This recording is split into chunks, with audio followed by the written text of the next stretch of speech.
Hello friends, welcome back to our YouTube channel. आप सभी का मेरे यूट्यूब चैनल में स्वागत है। यहाँ पर मैं कंप्यूटर का चैप्टर 2 शुरू करने वाली हूँ। कंप्यूटर का उद्भव और विकास, evolution and development of computer. तो यहाँ पर आप जानेंगे कि कैसे कंप्यूटर का विकास हुआ है।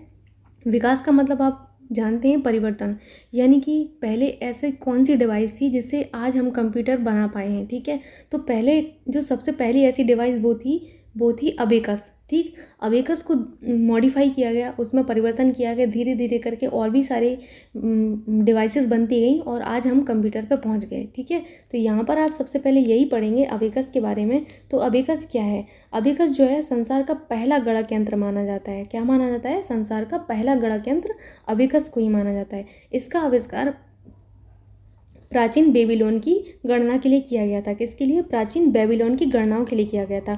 आपसे प्रश्न इस तरीके का पूछा जाएगा कि संसार का पहला गणक यंत्र कौन सा है, तो संसार का पहला गणक यंत्र अबेकस को माना जाता है। ठीक है, अगला है पास्कलाइन। तो आप जानेंगे कि पास्कलाइन क्या है और पास्कलाइन का आविष्कार किसने किया। तो पास्कलाइन का आविष्कार जो हमारे विलेज पास्कल ने किया था, कब किया था? 1642 में किया गया था। और हमारा प्रथम यांत्रिक गणना मशीन यानी कि फर्स्ट मैकेनिकल कैलकुलेटर जो है हमारा, वो पास्कलाइन ही है। वेरी वेरी इंपॉर्टेंट कि प्रथम यांत्रिक गणना मशीन हमारी कौन सी थी? प्रथम यांत्रिक गणना मशीन हमारी यही जो पास्कलाइन है ना, यही थी, जिसका आविष्कार किसने किया था? ब्लेज पास्कल ने किया था। कब किया था? 1642 में किया था। ये जो पास्कलाइन था ना हमारा, वो सिर्फ जोड़ सकता था और घटाना कर सकता था, तो इसीलिए इसे एडिंग मशीन कहा गया। क्या कहा गया? एडिंग मशीन कहा गया।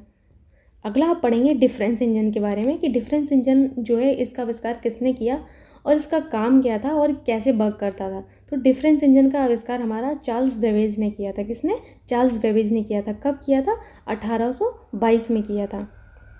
ठीक है, ये किससे चलता था? भाप से चलता था। ये बहुत इंपॉर्टेंट है कि ये हमारा डिफरेंस इंजन भाप से चलता था और ये गणना कर सकता था। इसका काम क्या था? गणनाएं करना।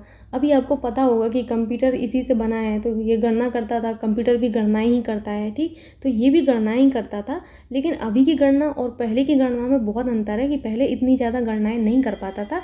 अभी तो कंप्यूटर 1 सेकेंड में न जाने कितने इंस्ट्रक्शन जो है, कितनी गणनाएं कर सकता है। ठीक है, तो 1842 में चार्ल्स बेबेज ने एनालिटिकल इंजन बनाया। तो एनालिटिकल इंजन किसने बनाया? चार्ल्स बेबेज ने बनाया। बहुत इंपॉर्टेंट पॉइंट है। ठीक, जो पंचकार्ड की दिशा निर्देशों के अनुसार कार्य करता है। अभी आपको पंचकार्ड समझ नहीं आ रहा होगा, लेकिन मैं आगे आपको पंचकार्ड बताऊंगी थोड़ी देर में ही। अभी यहाँ पर हम लोग कुछ इंपॉर्टेंट पॉइंट्स पढ़ लेते हैं। तो इंपॉर्टेंट पॉइंट में पहला है कि हमारा जो फर्स्ट प्रोग्रामर है, पहला प्रोग्रामर हमारा लेडी एडा एगस्टा को माना गया। क्यों माना गया? इन्होंने ऐसा क्या किया? तो फर्स्ट प्रोग्राम जो कंप्यूटर में डाला था वो हमारी लेडी एडा एगस्टा ने डाला था। तो सबसे पहले तो यही जान लीजिए कि प्रोग्रामर होता क्या है। प्रोग्रामर वो होता है जो प्रोग्राम बनाता है। प्रोग्राम मतलब क्या होता है? प्रोग्राम होता है सेट ऑफ इंस्ट्रक्शन होते हैं, मतलब निर्देशों का समूह जो कंप्यूटर को ये बताते हैं कि कंप्यूटर को काम कैसे करना है। ठीक है, वो होते हैं हमारे सेट ऑफ इंस्ट्रक्शन, यानी कि क्या होते हैं? प्रोग्राम होते हैं। ठीक, तो लेडी एडा एगस्टा ने जो है प्रोग्राम बनाया और पहली बार प्रोग्राम को इन्होंने ही हमारे कंप्यूटर में डाला, इसीलिए इनको प्रोग्रामर कहा गया। साथ ही साथ इन्होंने द्विआधारी जो संख्या पद्धति है हमारी, बाइनरी नंबर सिस्टम, इसमें इनका योगदान रहा है। तो ये बाइनरी नंबर सिस्टम क्या है? तो बाइनरी नंबर सिस्टम जो है हमारा 0 और 1 के फॉर्म में होता है। क्या होता है? 0 और 1 के फॉर्म में होता है। कंप्यूटर हमारी लैंग्वेज नहीं जानता, कंप्यूटर को सिर्फ और सिर्फ बाइनरी भाषा ही आती है, 0 और 1 के फॉर्म की भाषा आती है। लेकिन आप सोच रहे होंगे कि हम तो 0 और 1 के फॉर्म में नहीं लिखते हैं, कोई भी क्वेरी पूछनी होती है और ना ही हमें आउटपुट 0 और 1 के फॉर्म में दिखता है। तो मैं आपको बता दूं कि जैसे ये आपका कंप्यूटर है, ये आपका कंप्यूटर रहा, ये मॉनिटर है बेसिकली। तो आपने गूगल खोला, गूगल पे आपने सर्च किया कि how to prepare for civil services examination. जब आप सर्च करेंगे तो आपको कई सारी लिंक मिलेंगी, उनमें से आपने पहली लिंक को खोला तो आपको मिला जो भी आपको चाहिए था रिजल्ट, वो आपको मिला। ठीक, लेकिन आपने अपनी लैंग्वेज में उसको देखा, जिस लैंग्वेज में आपने दिया होगा। तो आप सोच रहे होंगे फिर 0 और 1 का क्या मतलब हुआ? तो 0 और 1 का मतलब ये हुआ कि जब आपने कंप्यूटर को ये सर्च करने को दिया ना कि how to prepare for civil services examination, तो सबसे पहले उसने उस क्वेरी को 0 और 1 के फॉर्म में परिवर्तित किया होगा। तो ये 0 और 1 के फॉर्म में परिवर्तित करने का काम कौन करता है? ये इनपुट डिवाइस करती हैं। इनपुट डिवाइस आप आगे पढ़ेंगे, जैसे कीबोर्ड हुआ, माउस हुआ, ये सारी इनपुट डिवाइसेस हमारे जो संकेत हैं, जो हमने संकेत दिए हैं, कंप्यूटर को निर्देश दिए हैं, उन निर्देशों को 0 और 1 के संकेतों में परिवर्तित करता है और कंप्यूटर को देता है। कंप्यूटर फिर क्या करता है? इन निर्देशों को प्रोसेस करता है। क्या करता है? प्रोसेस। उसने प्रोसेस के बाद उसने रिजल्ट दिया। रिजल्ट यानी कि आउटपुट। कंप्यूटर की भाषा में रिजल्ट को आउटपुट कहते हैं, ठीक है। तो उसने रिजल्ट दिया, जो रिजल्ट हमें हमारी भाषा में मिला। कैसे मिला? तो वो आउटपुट डिवाइसेस की हेल्प से मिला, क्योंकि हमने आउटपुट डिवाइस यानी कि मॉनिटर, हमने मॉनिटर पर जब देखा तो हमें हमारा रिजल्ट हमारी ही भाषा में मिला। तो ये आउटपुट डिवाइसेस का काम है कि कंप्यूटर ने जो 0 और 1 के फॉर्म में रिजल्ट दिया है, उसको हमारी भाषा में यानी कि उपयोगकर्ता की भाषा में परिवर्तित करके दिया। तो यहाँ पर आपको बेसिक चीज़ें जाननी है कि कंप्यूटर सिर्फ और सिर्फ 0 और 1 की भाषा जानता है, उसको कोई और भाषा नहीं आती है। इसीलिए जो 0 और 1 की भाषा को बाइनरी संख्या पद्धति कहा गया, और उसके आविष्कार में जो हमारा श्रेय जाता है वो लेडी एडा एगस्टा को जाता है। ठीक, आई होप आप इतना समझ चुके होंगे। तो अगला पॉइंट है हमारा चार्ल्स बेबेज के बारे में। तो चार्ल्स बेबेज के बारे में बहुत इंपॉर्टेंट पॉइंट है ये वाला, कि इनको आधुनिक कंप्यूटर में योगदान देने की वजह से इन्हें आधुनिक कंप्यूटर का जनक कहा जाता है। क्या कहा जाता है? आधुनिक कंप्यूटर का जनक कहा जाता है। Very very important point. ठीक, अगला पॉइंट है हमारा हरमन हेलोरिथ को कंप्यूटर में मेमोरी के रूप में पंच कार्ड का आविष्कार का श्रेय दिया जाता है। तो पंच कार्ड का आविष्कार किसने किया था? हरमन हेलोरिथ ने किया था। साथ ही साथ पंच कार्ड के बारे में आप जान लीजिए अब कि पंच कार्ड होता क्या है। तो पंच कार्ड का यूज़ जो है हम लोग स्टेटमेंट और डेटा को रिकॉर्ड करने के लिए करते हैं। पंच कार्ड में 5 कार्ड होते हैं, ठीक है। तो 5 कार्ड जो होते हैं उनमें हम लोग डेटा को स्टोर करते हैं। ठीक, बेसिकली इसका काम जो है स्टोर करने के काम ही आता है, और आपको कुछ नहीं याद रखना है हाँ उसके बारे में, पंच कार्ड के बारे में। तो पंच कार्ड रीडर द्वारा स्टोर किए गए डेटा को पढ़ा जाता था। ठीक, अभी आपको पढ़ना है कि प्रथम पूर्ण इलेक्ट्रॉनिक डिजिटल कंप्यूटर कौन सा है। तो प्रथम इलेक्ट्रॉनिक डिजिटल कंप्यूटर जो है हमारा किसने बनाया था? जेपी एकर्ट और जॉन मुचली ने बनाया था। किसने? जेपी एकर्ट, जॉन मुचली ने बनाया था। अभी हमसे पूछा जाए कि जो हमारे आधुनिक कंप्यूटर हैं उनमें सर्वाधिक योगदान किसका रहा है, तो आधुनिक कंप्यूटर में सर्वाधिक योगदान जो है हमारे वॉन न्यूमैन का रहा है। किसका? वॉन न्यूमैन का। ये कहाँ के हैं? ये अमेरिका के हैं। ठीक, अगला है हमारा प्रथम व्यापारिक कंप्यूटर यूनिवेक फर्स्ट। तो जो पहला व्यापारिक कंप्यूटर जो था उसका नाम यूनिवेक था। क्या था? यूनिवेक था। इसका आविष्कार 1954 में किया गया था जीईसी के द्वारा, यानी कि जनरल इलेक्ट्रॉनिक कॉरपोरेशन के द्वारा किया गया था। अभी हम जानेंगे बहुत ही इंपॉर्टेंट चीज़ के बारे में, वो है माइक्रो प्रोसेसर। क्या है? Micro processor. अभी आपको पढ़ना है माइक्रो प्रोसेसर के बारे में। तो माइक्रो प्रोसेसर होते क्या हैं बेसिकली आप ये जान लीजिए। तो माइक्रो प्रोसेसर जो हैं छोटे छोटे ट्रांजिस्टर जो होते हैं उनका समूह होता है, उनको मिलाकर बनाया जाता है माइक्रो प्रोसेसर। माइक्रो प्रोसेसर को आप सीपीयू की तरह भी यूज़ कर सकते हैं कंप्यूटर में, क्योंकि हमारा जो माइक्रो प्रोसेसर है वो प्रोसेसिंग करने का काम करता है। और साथ ही साथ ये जो माइक्रो प्रोसेसर है ना, इसका बेसिक जो हमें फ़ायदा हुआ वो यही हुआ कि इससे छोटे आकार के कंप्यूटर जो हैं उनका निर्माण संभव हुआ है। ठीक, तो आप माइक्रो प्रोसेसर के बारे में थोड़ा बहुत जान गए होंगे। तो बेसिकली इस टाइम जो माइक्रो प्रोसेसर बनाते हैं उनके बारे में अभी आप जानेंगे। ठीक, तो आप यहाँ पर जानते हैं कि हमारा पहला माइक्रो प्रोसेसर क्या था और किस कंपनी ने बनाया था। तो पहला माइक्रो प्रोसेसर हमारा इंटेल 4004 था। क्या था? इंटेल 4004 था, जो कि इंटेल कंपनी ने बनाया था। अभी हाल फिलहाल में जो 2 कंपनियां हैं जो हमारी माइक्रो प्रोसेसर बनाती हैं वो है AMD और इंटेल, जिसमें से इंटेल जो है बहुत ज़्यादा फेमस है। और इंटेल के आपने नाम सुने होंगे, पेंटियम 1, पेंटियम 2, पेंटियम 3, पेंटियम 4, ये सारे हमारे इंटेल के ही माइक्रो प्रोसेसर्स होते हैं। ठीक, तो माइक्रो प्रोसेसर के यूज़ से हुआ क्या कि इससे छोटे आकार के जो कंप्यूटर हैं उनका निर्माण संभव हुआ, जिन्हें हम माइक्रो कंप्यूटर कहते हैं। ठीक है, तो हम यहाँ पर जान लेते हैं कि पहला हमारा माइक्रो कंप्यूटर कौन था। तो पहला हमारा माइक्रो कंप्यूटर जो था वो एप्पल 2 था। क्या था? एप्पल 2 था। वेरी वेरी इंपॉर्टेंट कि पहला व्यावसायिक माइक्रो कंप्यूटर हमारा एप्पल 2 था। कब बनाया गया था? 1977 में बनाया गया था। ऐसा नहीं है कि माइक्रो प्रोसेसर का यूज़ सिर्फ और सिर्फ आप हमारे डेस्कटॉप में ही करते हैं, ऐसा नहीं है। माइक्रो प्रोसेसर का यूज़ आपका लैपटॉप में भी होता है, फ़ोन में भी होता है, ठीक है। अभी आप जानेंगे कि कंप्यूटर की जनरेशन के बारे में। तो कंप्यूटर की पीढ़ियाँ इसलिए जानना है आपको कि जो कंप्यूटर का विकास है किस तरीके से हुआ है, पहले कंप्यूटर कैसा था, अभी कैसा है, कितनी पीढ़ियाँ हैं कंप्यूटर की, ये सारी चीज़ें आप यहाँ जानेंगे, ठीक है। तो शुरुआत करते हैं प्रथम पीढ़ी से। तो जो प्रथम पीढ़ी के कंप्यूटर थे ना, उनमें हम लोगों ने वैक्यूम ट्यूब्स का यूज़ किया। वैक्यूम ट्यूब्स का यूज़ करने की वजह से हुआ ये कि जो कंप्यूटर का साइज़ है ना, वो इतना बड़ा हो गया कि जितना आपका पूरा रूम है पूरा कवर अप कर रखा था इसने। साथ ही साथ निर्वात ट्यूब इतना ज़्यादा जो है जो पावर है, विद्युत है, वो कंज्यूम करती थी, साथ ही साथ बहुत ज़्यादा ऊष्मा उत्पन्न करती थी। तो इसका ये सबसे बड़ा मेन ड्रॉबैक रहा है, साइज़ प्लस ऊष्मा, ठीक, ये हमारा ड्रॉबैक रहा है इसका।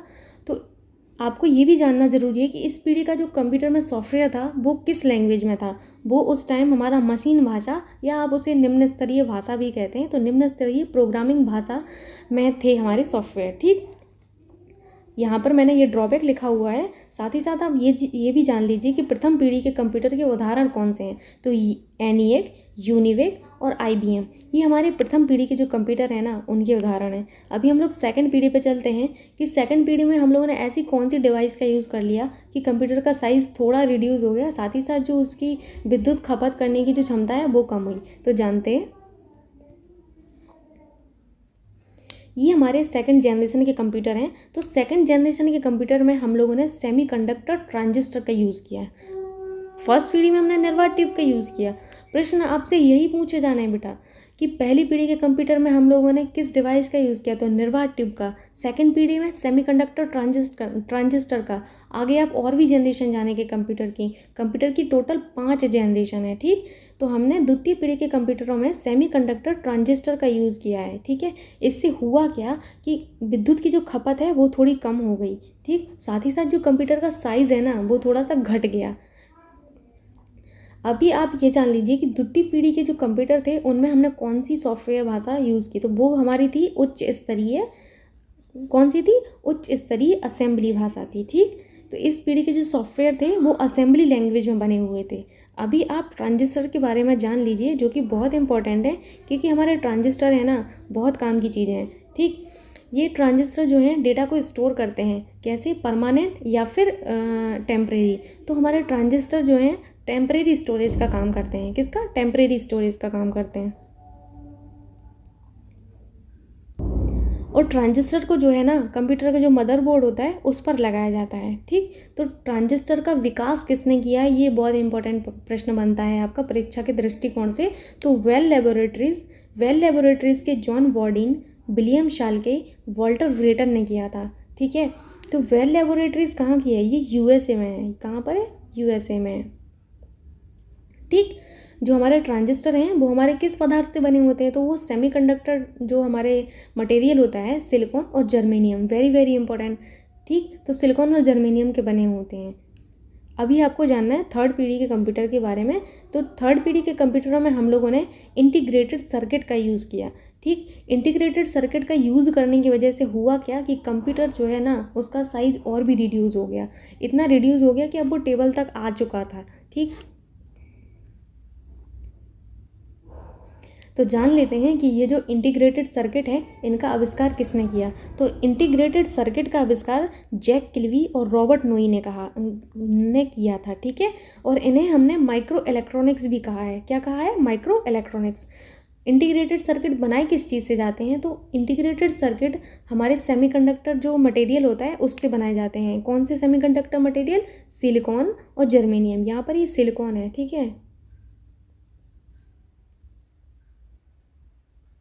सिलिकॉन और जर्मेनियम के बनाए जाते हैं। ट्रांजिस्टर भी हमारे सिलिकॉन और जर्मेनियम के ही बनाए जाते हैं, ठीक। तो आप इसको याद रखना। ये जो IC हैं, इंटीग्रेटेड सर्किट हैं, इनको ही हम लोग IC भी कहते हैं। क्या कहते हैं, IC कहते हैं। क्या कहते हैं, IC, शॉर्ट फॉर्म में इनको IC भी कहते हैं, ठीक है।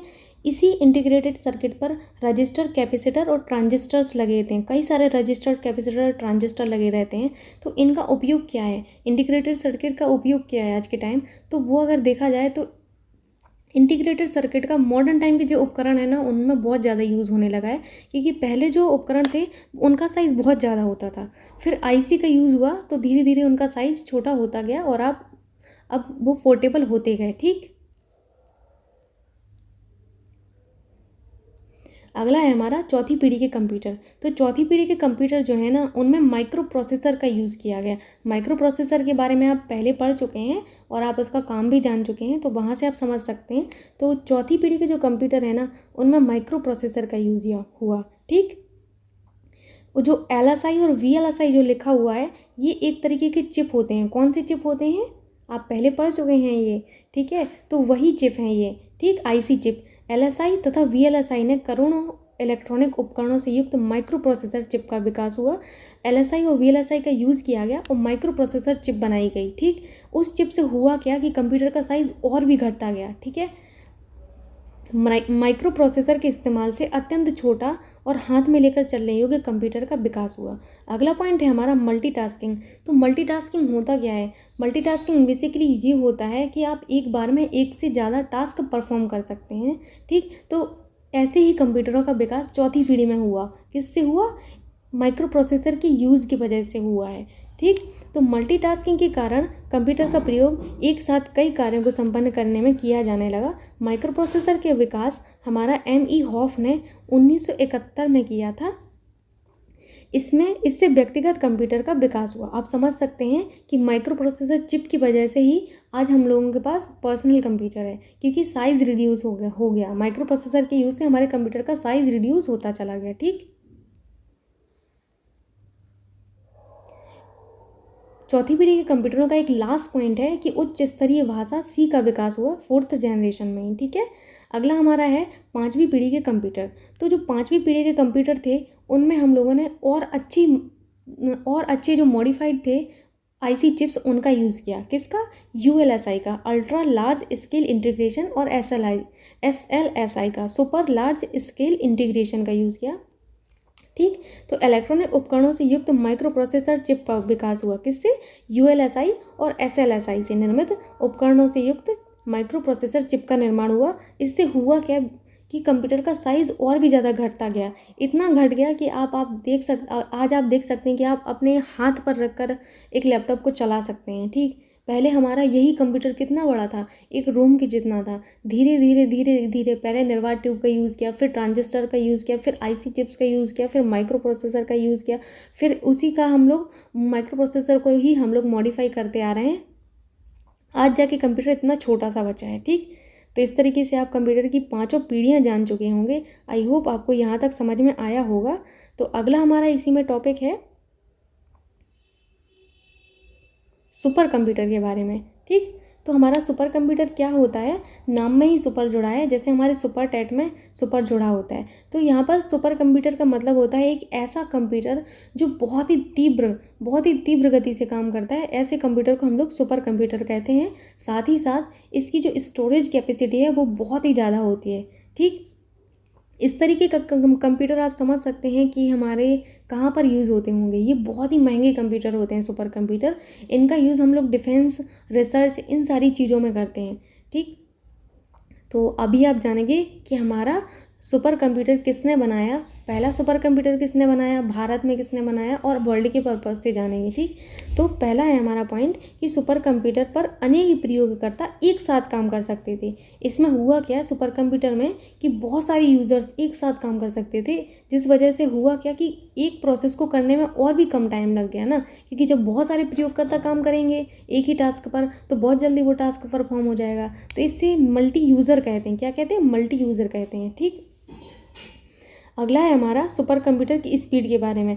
अभी आपको पता है कि सुपर कंप्यूटर बहुत तेज़ काम करता है, तो इसकी जो स्पीड की गणना है वो हम फ्लॉप्स में करते हैं। किस में करते हैं? फ्लॉप्स में करते हैं, यानी कि फ्लोटिंग पॉइंट ऑपरेशंस पर सेकंड में करते हैं। ठीक, जो पहला सुपर कंप्यूटर है हमारा वो हमारा किसने बनाया था? सैमोर क्रे ने बनाया था। सैमोर क्रे ने बनाया था। किस कंपनी का था? क्रे रिसर्च कंपनी का था। ठीक, तो इसीलिए सैमोर क्रे को ही हम लोग सुपर कंप्यूटर के जन्मदाता कहते हैं। अभी आप जान लीजिए कि सुपर कंप्यूटर की यूज़ क्या क्या है। तो सुपर कंप्यूटर की यूज़ जो है वैज्ञानिक क्षेत्रों में होता है, पेट्रोलियम क्षेत्रों में तेल के भंडारों का पता लगाने में होता है। जैसे आप सबको पता है कि वेस्टर्न कंट्रीज़ जो हैं उनमें बहुत ज़्यादा तेल है, तो वेस्टर्न कंट्रीज़ के लोग ज़रूर इसका यूज़ करते होंगे। साथ ही साथ यूएसए, आपको पता है अमेरिका में जो वेनेजुएला है हमारा, वेनेजुएला में भी बहुत ज़्यादा तेल है, तो वहाँ के लोग भी यूज़ करते होंगे। वहीं इंडिया में आप देखें तो हमारा गुजरात में और हमारा मुंबई हाई क्षेत्र में, यहाँ पर भी यूज़ किया जाता होगा कि आप तेल के जो भंडार हैं उनका पता कर सकते हैं। तो ये कितना अच्छा है कि आप मशीन से पता कर सकते हैं कि कहाँ पर तेल के भंडार हैं, तो आप वहाँ पर उस हिसाब से खुदाई करवा सकते हैं। ठीक, अगला पॉइंट है हमारा वायुयान तथा ऑटोमोबाइल क्षेत्रों में डिज़ाइन तैयार करने में भी आप किसका यूज़ करते हैं? सुपर कंप्यूटर का, क्योंकि वायुयान जो है हमारा बहुत ही ज़्यादा हमारा क्रिटिकल क्षेत्र है, तो वहाँ पर ऐसे कंप्यूटरों की ज़रूरत है, अंतरिक्ष और वायुयान। ठीक, ऐसे क्षेत्रों में तो हमें सुपर कंप्यूटर का यूज़ करना ही पड़ेगा। अगला है हमारा अंतरिक्ष अनुसंधानों में, अंतरिक्ष अनुसंधानों में ही ऐसे कंप्यूटरों का यूज़ किया जाता है। ठीक, भारत में अगर सुपर कंप्यूटर का आप देखेंगे कि सुपर कंप्यूटर किसने बनाया था, तो भारत में सुपर कंप्यूटर का निर्माण जो है हमारा सीडेक ने किया था सबसे पहले। सीडेक का फुल फॉर्म क्या है? Centre for development and advanced computing. CDAC का फुल फॉर्म आपको ज़रूर याद रखना है, क्योंकि हमारे सुपर टेट में एक क्वेश्चन ज़रूर हमारा फुल फॉर्म से आता है, तो आपको सीडेक का फुल फॉर्म ज़रूर याद रखना है। और ये सीडेक है कहाँ? तो सीडेक हमारी पुणे में है। कहाँ पर है? पुणे, महाराष्ट्र। कहाँ पर है? पुणे, महाराष्ट्र में है।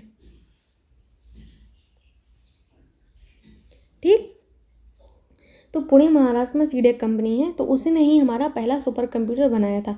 जो इंडिया में सुपर कंप्यूटर चलते हैं ना, वो परम के नाम से चलते हैं, परम सीरीज़ के नाम से चलते हैं। और जो पहला सुपर कंप्यूटर था इंडिया का, वो फ्लो सॉल्वर था। क्या था? फ्लो सॉल्वर, जिसका विकास बेंगलुरु ने किया था। कब? 1980 में किया था। ठीक, आई होप आपको सुपर कंप्यूटर समझ आया होगा, सुपर कंप्यूटर के कार्य यूज़ समझ में आए होंगे, साथ ही साथ सुपर कंप्यूटर का भारत में क्या स्टेटस है वो समझ आया होगा। अभी हम लोग जानते हैं कार्य पद्धति के आधार पर कंप्यूटर का वर्गीकरण। तो कार्य पद्धति के आधार पर कंप्यूटर हमारे कितने तरीके के होते हैं? 3 तरीके के होते हैं। कौन कौन से? Analogue computer, digital computer, hybrid computer. तो एनालॉग कंप्यूटर के बारे में जान लेते हैं। तो एनालॉग कंप्यूटर ऐसे होते हैं जिनमें डेटा लगातार परिवर्तित होता रहता है। ऐसे कंप्यूटरों को हम लोग क्या कहते हैं? एनालॉग कंप्यूटर कहते हैं। इनका यूज़ कहाँ होता है आप जानेंगे। तो समय के साथ लगातार परिवर्तित होने वाली भौतिक राशियों को मापने वाले कंप्यूटरों को एनालॉग कंप्यूटर कहते हैं। ठीक, जैसे भौतिक राशियाँ कौन कौन सी? हमारी ताप, दाब और विद्युत वोल्टेज। इन सब को मापने के लिए हम जिन कंप्यूटरों का यूज़ करेंगे वो हमारे एनालॉग कंप्यूटर हैं। ठीक है, तो एनालॉग कंप्यूटर में डेटा का निरूपण लगातार परिवर्तित होने वाली राशियों के रूप में परिवर्तित मतलब रूप में दिखता है हमको। ठीक, जैसे हमारा वाहन का गति मीटर है, वाहन का गति मीटर क्या मापेगा? आपकी स्पीड मापेगा। स्पीड कैसे मापेगा? पहले डिस्टेंस देखेगा कि आपने कितनी डिस्टेंस तय की, फिर वो टाइम देखेगा। तो हमारा डिस्टेंस को मापने का काम जो है ना, वो एनालॉग कंप्यूटर ही करते हैं, तब जाके हमारे गति का जो हमारा गति मीटर है वो काम कर पाता है। ठीक, और हमारी जो घड़ी हैं, जो मॉडर्न घड़ियाँ हैं, जैसे आप आजकल स्मार्ट वॉचेस वगैरह देखते होंगे, तो स्मार्ट वॉचेस में होता क्या है कि आप जितने भी फुट स्टेप चलते हैं उसमें वो भी शो करता है। तो ये सारा काम कैसे हुआ? डिस्टेंस उसने कैलकुलेट की ना, कैसे की? तो वो एनालॉग कंप्यूटर के माध्यम से की है। ठीक, एनालॉग कंप्यूटर का काम यही होता है कि वो भौतिक राशियों को मापता है। ठीक, अगला है हमारा डिजिटल कंप्यूटर। तो ये ऐसे कंप्यूटर होते हैं जो बाइनरी संख्या पद्धति का प्रयोग करते हैं। ठीक है, तो डिजिटल कंप्यूटर में हम बाइनरी संख्या पद्धति यानी कि 0 और 1 के फॉर्म वाली जो संख्या पद्धति है उनका यूज़ करते हैं डिजिटल कंप्यूटर में। ठीक, अगला है हमारा हाइब्रिड कंप्यूटर। अभी आप हाइब्रिड से याद रखिए कि हाइब्रिड कंप्यूटर जो है ना, डिजिटल और एनालॉग कंप्यूटर का मिश्रण था। ठीक, तो आखिर ये काम कैसे करता था? जब ये दोनों का मिश्रण है तो काम कैसे करता था, ये आपको समझने की ज़रूरत है। तो ये गणना और प्रोसेसिंग के लिए तो डिजिटल रूप का प्रयोग करता था, मतलब 0 और 1 का प्रयोग वो गणना के लिए करता था, प्रोसेसिंग के लिए करता था। ठीक, और बाकी इनपुट और आउटपुट के लिए एनालॉग का प्रयोग करता था। जैसे मैं आपको समझाती हूँ, जब आप कंप्यूटर को कोई भी निर्देश देते हैं तो उसे इनपुट कहते हैं। तो इनपुट के टाइम वो एनालॉग कंप्यूटर की तरह कार्य करेगा। फिर उसने प्रोसेसिंग की होगी तो प्रोसेसिंग के टाइम वो डिजिटल की तरह कार्य करेगा। फिर उसने आउटपुट जनरेट किया तो आउटपुट जनरेट करते टाइम उसने फिर से एनालॉग कंप्यूटर की तरह कार्य किया। ठीक, आई होप यहाँ पर आप समझ चुके होंगे। इसका यूज़ बेसिकली हॉस्पिटल्स में होता है, रक्षा क्षेत्रों में होता है, विज्ञान आदि में होता है। ठीक,